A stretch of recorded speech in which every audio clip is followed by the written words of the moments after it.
আমি আমি আমি আমি সোহেল রানা বলতেছিলাম জেলখানা থেকে। আপনি কে বলছেন? রিমান্ডে আমাকে নিছে পুলিশ। ব্যস্ত আছি, পরে কথা বলবো। ওকে। হ্যালো, আরে আমি তারেক রহমান বলতেছিলাম, দেশের প্রেসিডেন্ট। তোমার রিমান্ড আরও কয়েকদিন না, কয়েক বছর চলবে। তোমার শাস্তি কখনো থেমে থাকবে না।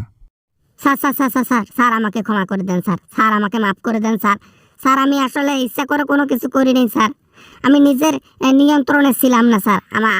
আমি ভুলবশত করে ফেলেছি। আমার ভুল হয়েছে স্যার, আমাকে ক্ষমা করে দেন স্যার। ভুল? কিসের ভুল?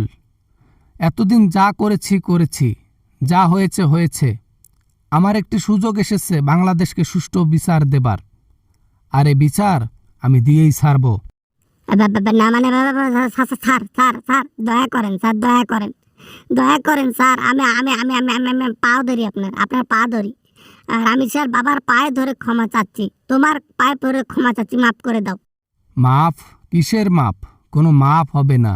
যে তুমি কাজ করেছো, যে অন্যায় করেছো, যে অপরাধ করেছো তুমি, এর শাস্তি তোমাকে দড়ি অবধি যাইতে হবে। এটা অনিবার্য, কোনো মিস নাই। একটু ধৈর্য দিচ্ছি, কারণ কি জানো? রিমান্ডে কিছুদিন থাকতে হবে।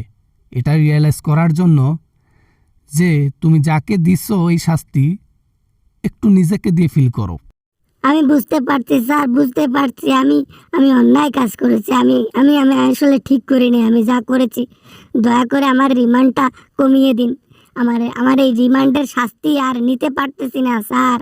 এটা তো কেবল শুরু মাত্র। আর শুরুতেই যদি প্যান্ট নষ্ট করে দাও তাহলে কি হবে? দুনিয়ার শাস্তি তোমার তো হচ্ছেই, আখেরাতের শাস্তি এখনো বাকি। ওটা আল্লাহ তাআলা দিয়ে দেবে তোমাকে। দয়া করেন স্যার, দয়া করেন।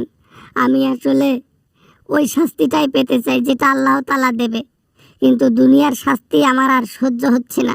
আমাকে ক্ষমা করে দেন, আমাকে মাফ করে দেন স্যার। Hello sir. তোমার কিভাবে বিবেক কুলাইলো? এত ছোট্ট একটা মেয়ে, তোমার কি মনে একটুও বাধে নাই? তুমি কি মানুষ নও?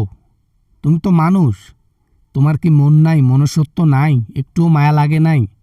একটুও তোমার বিবেক কাজ করে নাই যে তুমি কি করতেছো?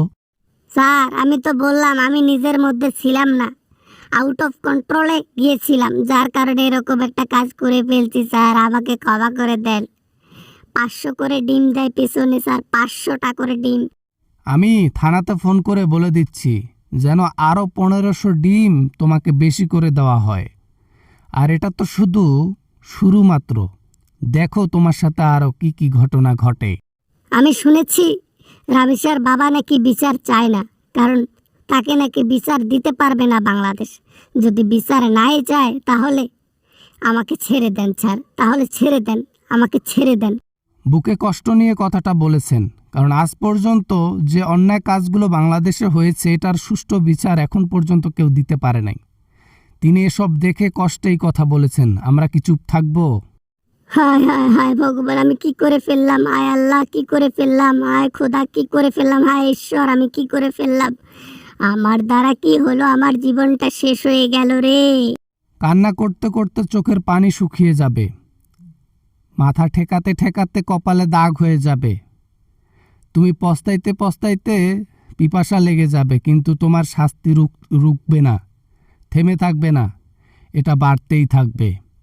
ইনশাআল্লাহ বাংলাদেশের মানুষকে এর সুষ্ঠু বিচার দিয়েই ছাড়ব।